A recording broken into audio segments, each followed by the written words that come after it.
এই মুহূর্তে আপনারা সরাসরি সংবাদ সোমালিয়ার পেজে দেখছেন সরাসরি পুরসুরা বিধানসভা কেন্দ্রের সিপিআইএম মনোনীত প্রার্থী সন্দীপ সামন্ত তিনি কিন্তু ভোট প্রচারে বেরিয়েছেন। হরিংখোলা 2 নম্বর গ্রাম পঞ্চায়েতের তাজপুর সহ বেশ কিছু এলাকায় তিনি কিন্তু ভোট প্রচার সারছেন। সেই ছবি আপনাদেরকে সরাসরি দেখাচ্ছি সংবাদ সোমালিয়ার পেজে।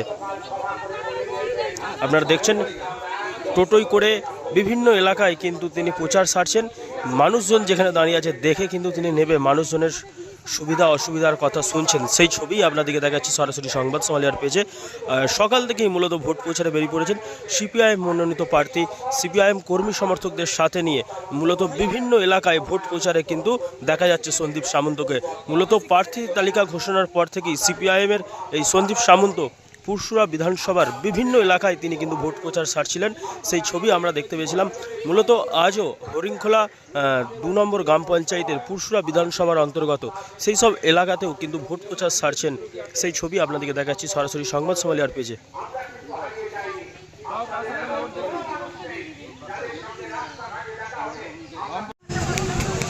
আপনারা দেখছেন সোমালিয়ার পেজে মূলত কখনো টোটোই চেপে ভোট প্রচার সারছেন, কখনো কিন্তু পায়ে হেঁটে ভোট প্রচার সারছেন সন্দীপ সামন্ত। তিনি কিন্তু পুরসুরা বিধানসভার সিপিআইএম মনোনীত প্রার্থী। সেই ছবি আপনাদের দেখাচ্ছি সরাসরি সংবাদ সোমালিয়ার পেজে। মূলত সকাল থেকে বিভিন্ন এলাকায় পুরসুরার কিন্তু তিনি ভোট প্রচার সারছেন। সিপিআইএম মনোনীত প্রার্থী সন্দীপ সামন্ত কর্মী সমর্থকদের নিয়ে ভোট প্রচারে সরাসরি সংবাদ সোমালিয়ার পেজে আপনাদেরকে দেখাচ্ছি।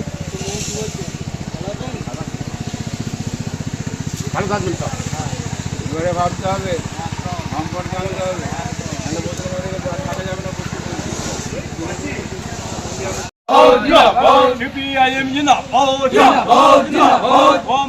সন্দীপ সামন্তকে কাস্তাতুরি তারা চিহ্নে ভোট দিন। মন্দির মসজিদ দিয়ে রাজনীতি করার বিরুদ্ধে কাস্তাতুরি তারা চিহ্নে ভোট দিন। আজকে যে তৃণমূল, কালকে সে শুভেন্দু, এর বিরুদ্ধে কাস্তাতুরি তারা চিহ্নে ভোট দিন। তৃণমূলের ধর্মীয় রাজনীতির বিরুদ্ধে কাস্তাতুরি তারা চিহ্নে ভোট দিন। গরিব মানুষের 100 দিনের কাজ বন্ধ হবে কেন? তৃণমূল জবাব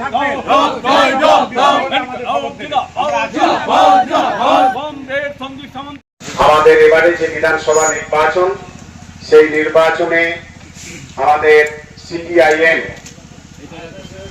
প্রার্থী আইএসএফ সমর্থিত ভাইজান নওশাদ সিদ্দিকী সাহেবের সমর্থনে যিনি দাঁড়িয়েছেন সেই সন্দীপ সামন্ত, তিনি এসেছেন আপনাদের শুভেচ্ছা অভিনন্দন নেওয়ার জন্য। আপনারা তাকে দোয়া করবেন, আশীর্বাদ করবেন।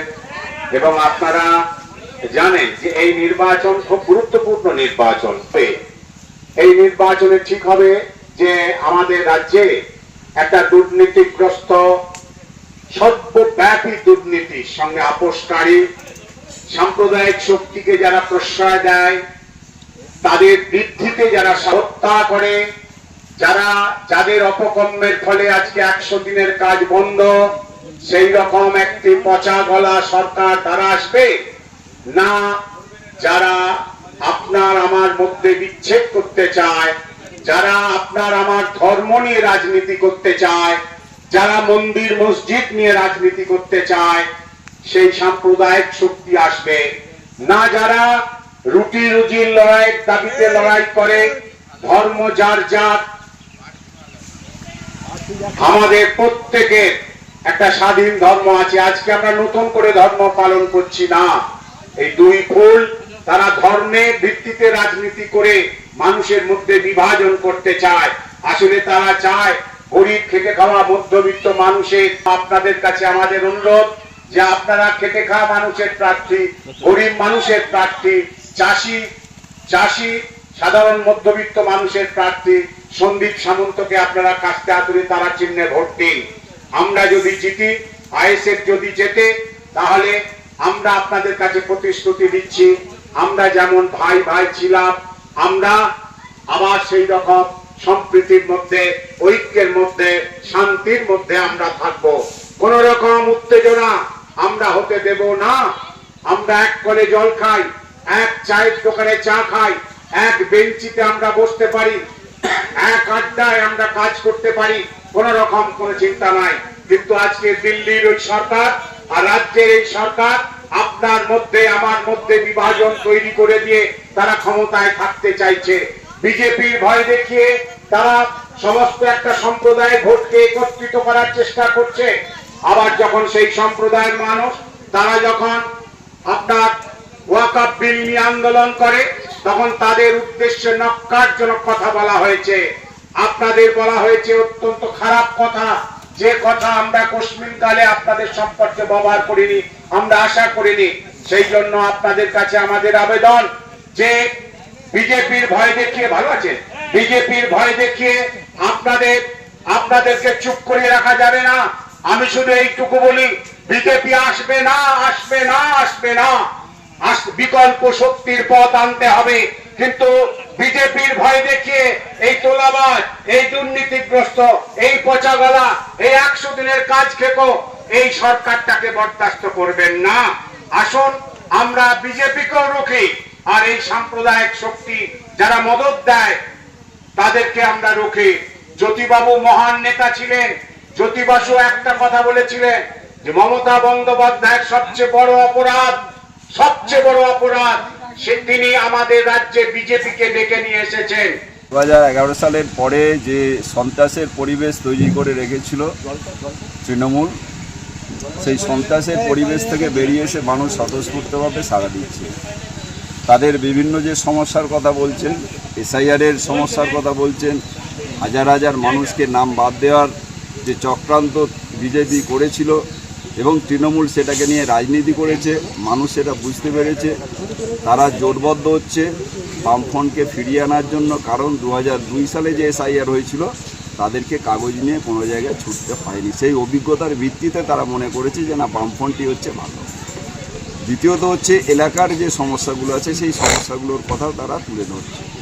আমরা যেটা তাদেরকে বলছি যে 100 দিনের কাজ যা বামফ্রন্ট বিভিন্ন লড়াইয়ের মধ্য দিয়ে কেন্দ্রীয় সরকারের কাছ থেকে আদায় করে আনতে পেরেছিল, এই দুই সরকার তারা চক্রান্ত করে বন্ধ করে রেখেছে। গরিব মানুষের কাজের অধিকারটাকে তারা কেড়ে নিয়েছে। তার বিরুদ্ধে গরিব মানুষ তারা জাগছে, বলছে, তাদের প্রতিদিনের যে যন্ত্রণার কথা সেগুলো আমাদেরকে তুলে ধরছে। আমরা বলেছি যে বামফ্রন্ট সরকার যদি ক্ষমতায় আসে তাহলে প্রতিটা পরিবারে 100 ইউনিট করে বিদ্যুৎ হচ্ছে ছাড় দেওয়া হবে যারা ট্যাক্স দেয় না, এবং 101 থেকে 200 ইউনিট পর্যন্ত অর্ধেক দামে হচ্ছে বিদ্যুৎ প্রতিটা পরিবারে পৌঁছে দেওয়া হবে। আমরা বলছি প্রতি বছর এসএসসি টেট পরীক্ষার মধ্য দিয়ে বেকার যুবক যুবতীর কর্মসংস্থানের আমরা ব্যবস্থা করব, যা এই সময় দাঁড়িয়ে বেকার ছেলেদের কাছে হচ্ছে যন্ত্রণা।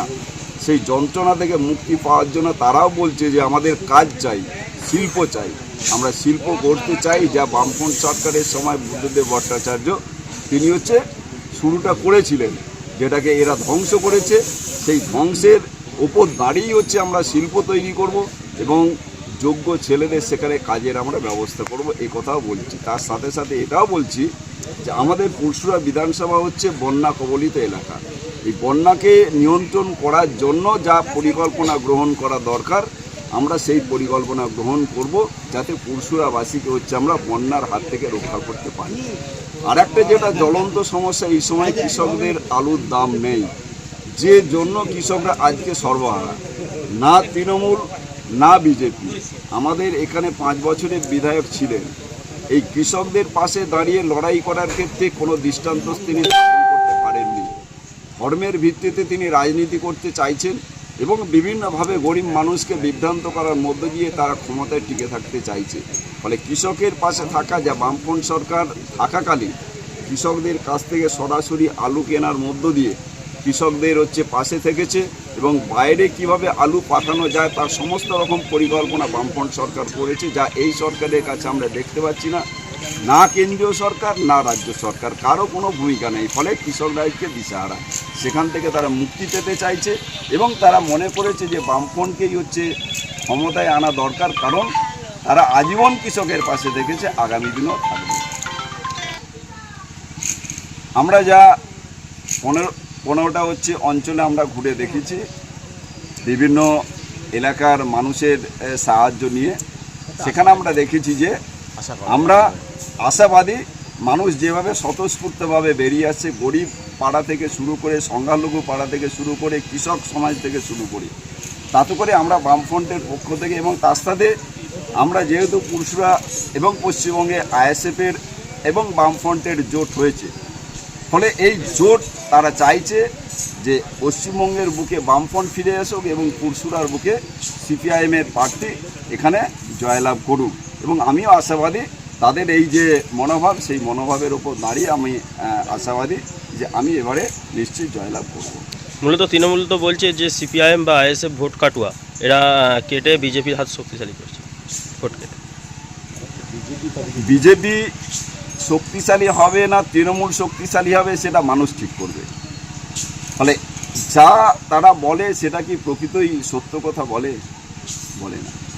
ফলে আমরা যা ঘুরে দেখেছি তার ভিত্তিতেই বলছি যে ভোট কাটুয়া তৃণমূল যা বলছে এতদিন পর্যন্ত 2011 সালের পর থেকে আর 2024 সাল পর্যন্ত যা ভোট পেয়েছে, তারা কি বুকে হাত দিয়ে বলতে পারবে সেই ভোটটা তারা এবারে পাবে?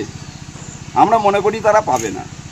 কারণ আমরা ঘুরে দেখেছি বিভিন্ন তৃণমূলের বাড়ির ছেলেমেয়েরা তারাও বলছে যে না, বামফ্রন্টকে শক্তিশালী করতে হবে, এই কারণে যে কৃষক, ক্ষেতমজুর, শ্রমিক, বেকার যুবক যুবতী এদের পাশে থাকার ক্ষেত্রে বামফ্রন্ট সরকারের যে স্বচ্ছতা, সেই স্বচ্ছতা তারা দেখেছে, দুটোর সাথে তুলনা করেছে। এবং পাশাপাশি এটাও তারা দেখেছে যে 5 বছরের বিজেপির বিধায়কের কি ভূমিকা, কি বেকারের কাজের ক্ষেত্রে, কি কৃষকের সমস্যার ক্ষেত্রে, কি ক্ষেতমজুরের কাজের অধিকারের ক্ষেত্রে কোনো দিশা তারা দেখাতে পারেনি। একদিকে আমাদের রাজ্যের তৃণমূল সরকার, অন্যদিকে বিজেপির যিনি বিধায়ক আছেন, যিনি এবারেও দাঁড়িয়েছেন, তিনি কোনো দিশা দেখাতে পারেননি। ফলে বিকল্প হিসেবে বামপন্থী তারা মনে করছে যে এবারে তাদেরকে জয়লাভ করানো। ঐক্য বজায় রাখতে কাস্তাতুরি তারা চিহ্নে ভোট দিন।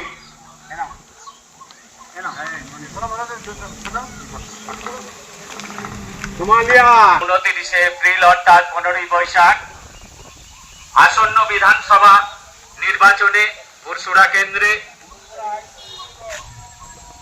বামফ্রন্ট মনোনীত সিপিআইএম প্রার্থী, আইএসএফ সমর্থিত কমরেড শিক্ষক সন্দীপ সামন্তকে কাঁধে হাতুড়ি তারা চিহ্নে ভোট দিয়ে বিপুল ভোটে জয়যুক্ত করুন।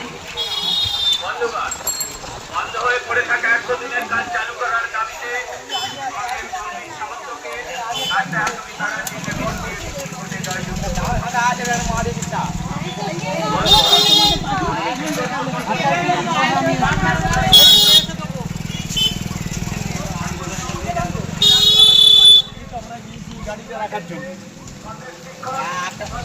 এবার হাতের কাছেই মিলবে অত্যাধুনিক ও নির্ভরযোগ্য স্বাস্থ্য পরিষেবা।